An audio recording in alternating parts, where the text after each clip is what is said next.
Hi, it's Chris Watkin here, and I'm with Freemasonry legend Shaun Butler, who is the communications boss for UGLE.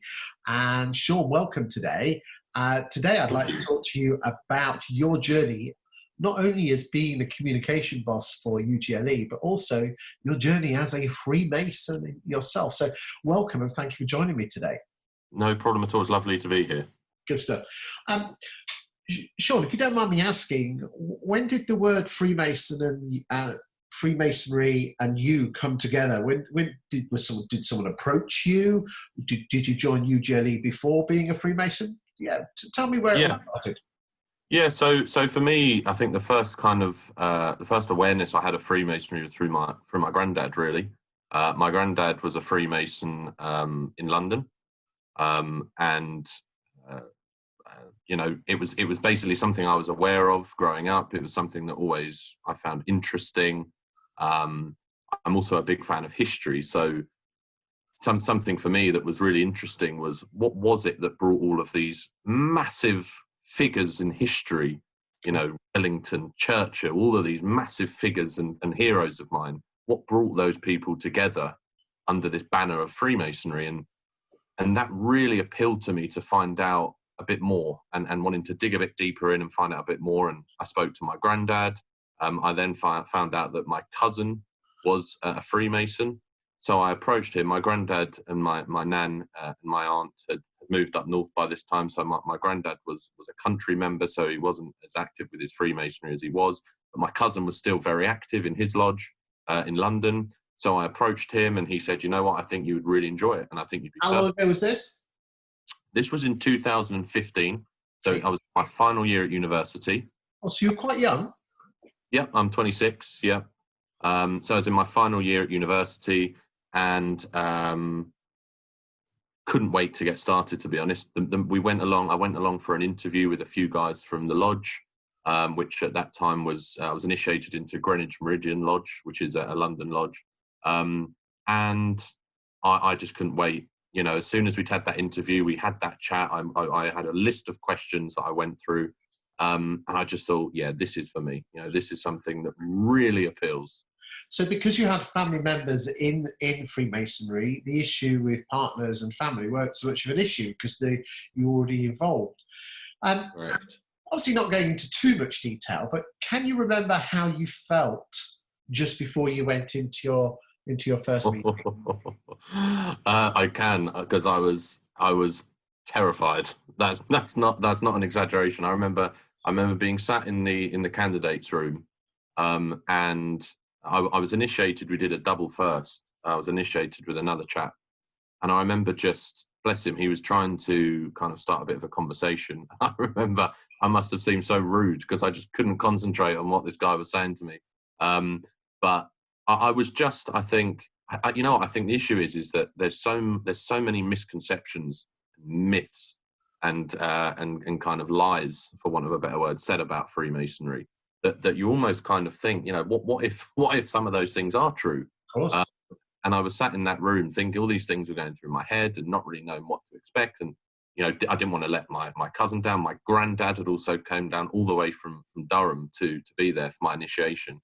And I didn't want to make a fool of myself in front of him. And there was all of these things going on in my head. And all I can say is it was one of those moments in life where, coming out of that meeting afterwards, just the sense of, what was I even worried about for a second? What a waste of time, that all that stress and all that worry that I had sat in that room. What a ridiculous kind of thing that was, because I felt very much like, number one, I'd been stupid. Because I'd been worrying about this and getting myself worked up in the candidates room and stuff, which was just silly. And secondly, it was like, that was exactly everything I hoped it would be. And I think just the experience, the history, the ceremony, everything about it, it was like a jigsaw fitting into place. Okay. And again, not letting too much away because we don't want to ruin the surprise. Which one of the first, second or third ceremonies was your favourite? The third. I think it was, again, not letting too much away, obviously. I think it was just special. I found it very much to be, again, the historical element of it was just really fun and interesting, and being able to stand there and listen to what you're being told and try and take it all in, which is obviously not always possible. I remember, for example, that the night I got home after doing my first degree, laying in bed just thinking, oh my God, what on earth was that? And not, I think, properly understanding it fully until I then went back and watched someone else go through it. It's amazing. You talk to most people that they recommend that you go and see somebody else do a first degree, even if it's in a different lodge, because you just see it from the other point of view, it all fits into place. Absolutely. When you are a rabbit in a headlight on your first one. Yeah, and I'd 100% endorse that, because again, it was just, there's no exactly rabbit in the headlight is the absolute perfect description for it, because there's no way that you can really be prepared for it. You know, obviously it's nothing sinister or horrible, but it's just, there's so much information that actually being able to sit back, know that you've been through it, relax, watch, take it all in, I found really invaluable. And in fact, to be fair, I found that with all three, to be honest with you. But I think in terms of which one I enjoyed, I think the third one, for the historical elements, the story, it was just, I really enjoyed that. Talking to a lot of Freemasons, they often say that it takes 12, 18 months, even 24 months for it kind of all to fit into place. You almost feel like not an outsider, but you don't know what the hell's happening. And then all of a sudden, one meeting, it all clicks into place. You go, oh yeah, he's about to do that, and that's the reason they're doing that. How long did it take for you to click into place? Because there's an awful lot of Freemasons out there who for the first 12, 18 months, they kind of think, well, I don't know what the hell's happening. Did it click for you, one?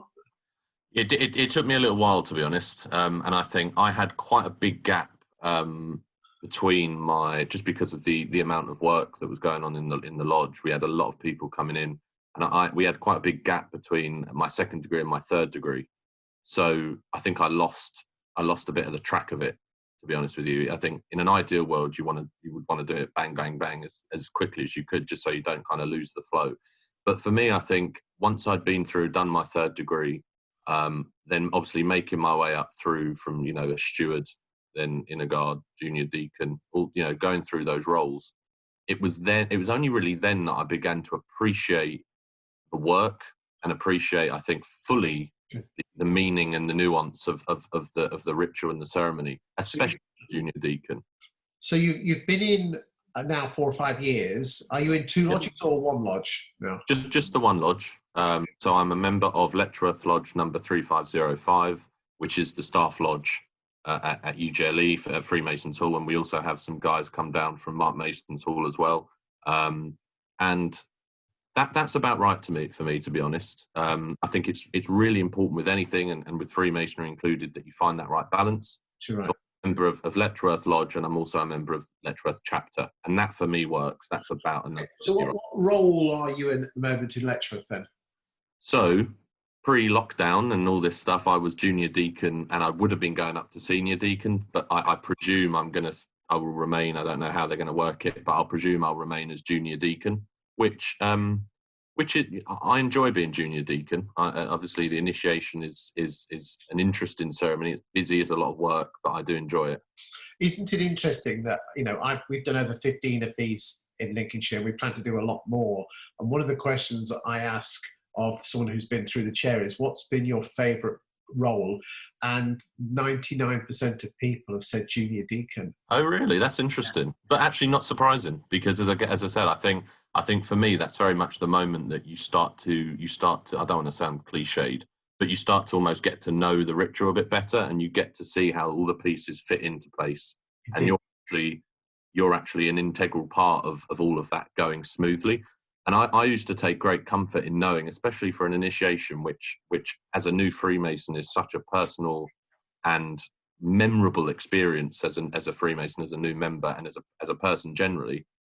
I took comfort from the fact knowing that if I got my side of it right, and it was good, and it was delivered and executed well, then I knew that person would have a good night.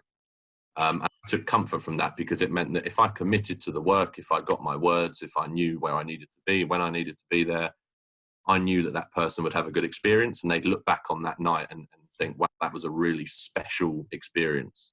And if you get it wrong, you've got 20 Masons with 20 different Yeah. things to do. If you get it wrong, yeah, someone will correct you, I'm sure. One thing I like about Freemasonry is the juxtaposition of the fun versus the serious. You know, you've got your meal with the festive board, but you've got the seriousness with the ritual. Looking at ritual itself, do you think it's fair that Masons should be judged solely on their ritual? No, I don't, because actually I feel like obviously the ritual is a big part of it, but I feel like there's so much more to the experience of being a Freemason than that. That of course, in terms of the ceremonial, in terms of all of that stuff, is obviously a big part of that. But you know, you might have people that struggle more with that side of things. You know, my cousin, for example, is dyslexic, so for him, learning what is inherently a really old piece of text is very difficult. But he's someone who is very involved with charity, that sort of thing, that side of things. And other people in the lodge that I know do struggle with that, be it time, just be it getting to grips with the content of the ritual and the material. They might struggle more with that side, but in terms of actually getting out in the community, helping people and playing their part, you know, with charity and that sort of thing, or being the life and soul of the festive board, you know, be it arranging the raffle bit, whatever it may be. I think there's so much more to being a Freemason than just being able to stand up and, you know, recite a good bit of ritual. Interesting, you've mentioned the word charity, and charity isn't all about putting your hand in your pocket. It's doing it by your fellow man. Do you have any stories or memorable places, things that have happened to you where you feel that you've helped, or together with your brothers have made a difference because you're a Freemason and with regard to charity? Yeah, I mean, on a personal level, you know, even little things within a lodge, you know, even just, I always find lodge widows really, you know, touching in that moment in meetings where, you know, we get an update from the almoner on how lodge widows are doing, and actually I remember in particular with my lodge finding out that, you know, a lodge widow has been asking us, or was really touched to receive, you know, be it a gift or a bouquet of flowers or you know, whatever it may be. I always find that, although it sounds quite small, and in comparison to some of the other stuff that goes on, you know, some might describe that as being insignificant, but actually I think that really, for me, reflects broad nature of what Freemasons do for people, be it the community. But I find, you know, helping and finding out and getting updates about lodge widows particularly heartwarming, because, you know, it demonstrates that we actually still maintain, you know, we care about those people. We don't just forget about them. And also that experience of being a Freemason continues even after you've passed away. You know, that sort of fraternal element of Freemasonry continues even after you've gone, which I just think is lovely. It's quite interesting that I believe, and don't get me wrong, I'm a huge fan of the festival. I'm responsible for the marketing of the festival in Lincolnshire. Yet my real passion is the widows. My great-grandfather moved from one lodge to another in Scotland, and was passing from one to the other. He passed away, and neither lodge took responsibility. And I found out this story about 5 years ago, and took it upon myself that actually I would go above and beyond to help the widows of my lodge as a way of kind of paying back, of doing, you know. Yeah, that's really nice. Yeah. I've just always, I don't know why, that's, even I remember from my very first meeting, just that particularly struck a chord with me.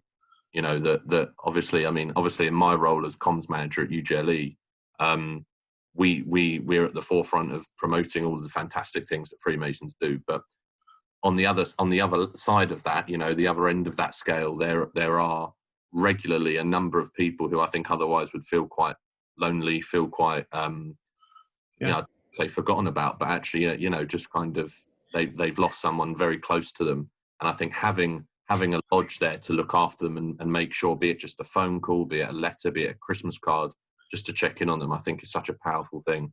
Quite interestingly, my conversation I had with a Freemason from Skegness earlier this morning, he said that during COVID they were delivering 100 fish and chips to to Freemasons' widows during the lockdown because of their age, they were the ones that were self-isolating.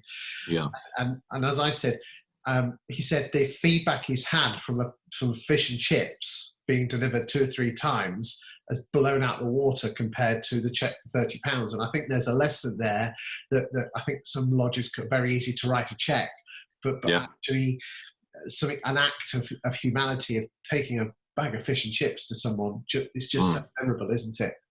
I agree. An anonymous check. I agree. Interestingly, it would be remiss of me just not to spend a couple of minutes talking about your role in UGLE, being the comms boss. What one thing, or would you wish Freemasons did more of, and they did less of, to help the cause of Freemasonry? Let's start off with what they should do less of. I'm sorry to put you on the spot. You didn't. No, that's absolutely fine. I should clarify. My boss, Michelle Warville, is our director of comms, so she would take the mantle of comms boss. I couldn't give me a promotion. You do all the work, though. You said it, not me. No, Michelle's fantastic. But I think generally, in terms of as a Freemason, I think the thing I'd like to see Freemasons doing less of is probably tutting. And in all seriousness, as a younger Freemason, there have been a couple of times, where I've witnessed, be it an entered apprentice or a fellow calf Freemason stand up to do their, be it, the working tools or something in the lodge room. And unfortunately, I have seen examples in the past of people, tutting through it or correcting. And I just don't think it's particularly useful. I really don't. I think that as someone who, that was one of the very first pieces of work I did in the lodge, the working tools, that was a very daunting experience, amongst a lot of senior Freemasons, and you're still the newbie who has to borrow your apron from the lodge box outside the lodge room, and actually standing up in front of those people and delivering a bit of work takes guts, and I can't think of anything worse than doing that and having someone tut you or make you feel small, or when they're just trying to demonstrate that they know it. I think that would be the thing I would stop. I think if we want to encourage people to join, and especially people whose time, who don't have as much time as other people do, who are working or whatever, I think we really need to be more understanding of that, and actually just letting people make mistakes. Mistakes are fine. Mistakes happen. I think we'll just be better off for it, really. And I think that it's also for everyone else. I think everyone else feels awkward and a bit uncomfortable when someone in particular is sat there maybe making little comments and remarks. It's just not very nice. It always makes me feel a bit uneasy. And what do you wish they'd do more of? Genuinely, I think just talk more about membership, about all the fantastic things that they do. It's something that we've vastly improved on, especially since last year when Michelle joined us as director. Just encouraging our membership to share more and talk more about what they're doing in their communities. I mean, COVID-19 is a great example of that, because it's demonstrated again, the powerful role that Freemasons have in their communities, and just the ridiculous amount of work that's gone in. You see Freemasons up and down the country, Matt Felgate in Lincolnshire, turning his gin distillery into a hand sanitizer production factory. I mean, just, completely changing like that, the means of production for his company to benefit the community. It's just fantastic. And I wish that Freemasons, and they're getting better, I just wish Freemasons would shout out a bit more about what they do. And the way we do that is by also, on the other hand, dealing with some of the nastiness and misconceptions that often awaits us at the other end.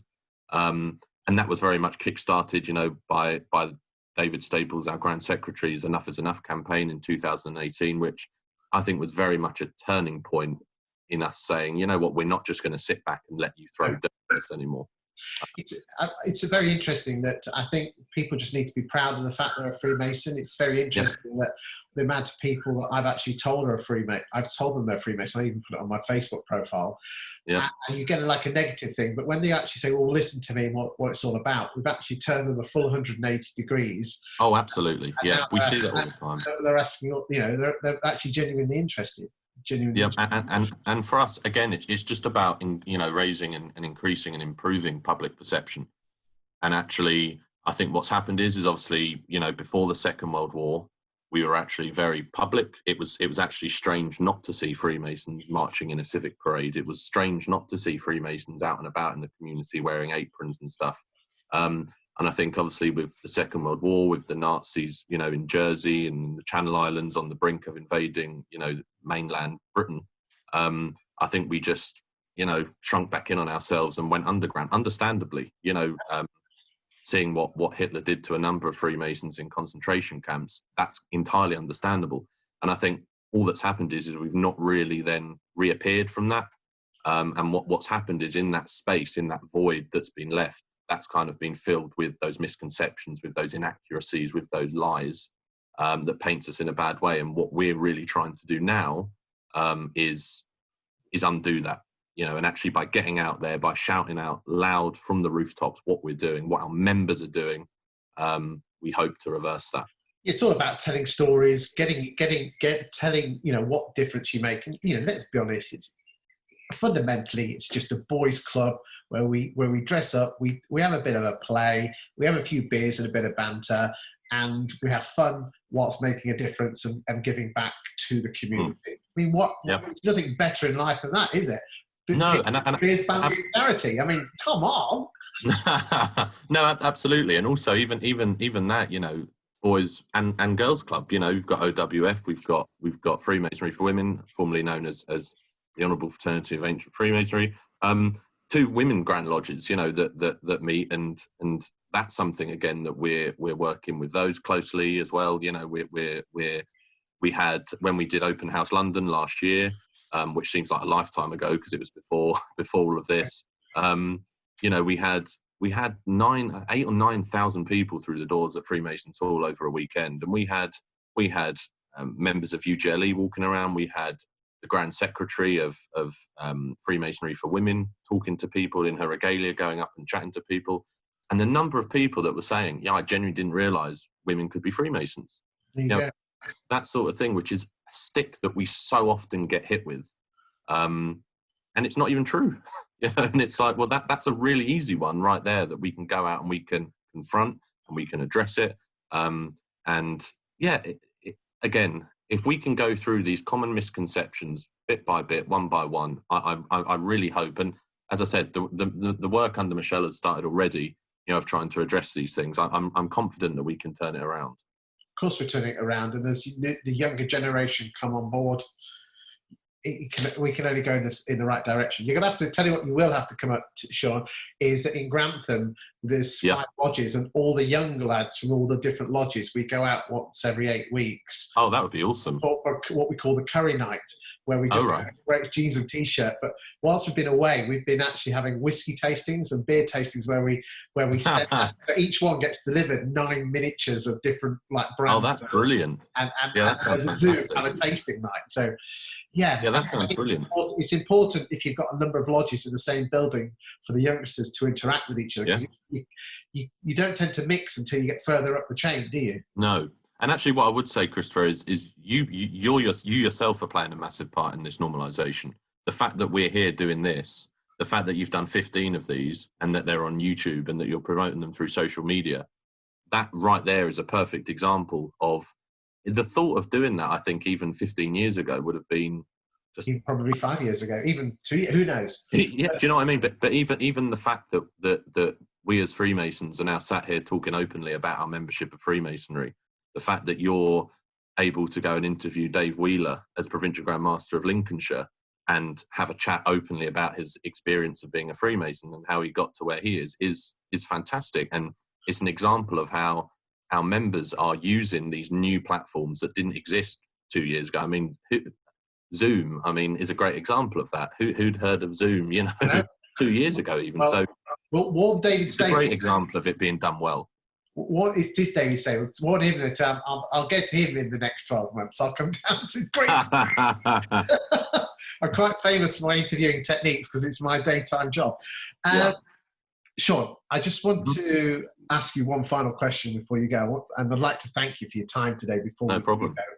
But if you had to, I hate to use the word sell, because people don't like to be sold to, but if you had to sell the sizzle of Freemasonry in one or two sentences, what would it be? Oof. Well, this is very much, and I will give you an answer. I should say beforehand, this is very much something that we're working on currently, almost like an elevator pitch for membership. So I'm stuck in an elevator with you, and I've got until we reach the bottom floor to convince you to be a Freemason. Nothing like that has really existed before. So that's something that we're working. But if you take my beer bants and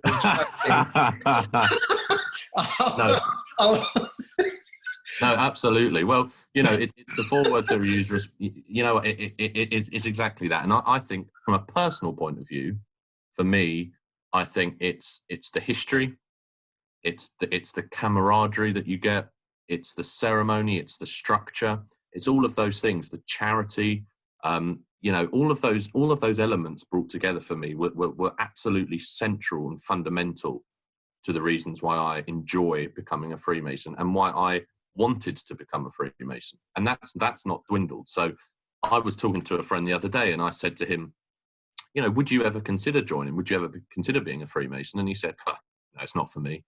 And I said, well, hang on a minute. You studied history at university. You were in the Army Cadets when you were younger.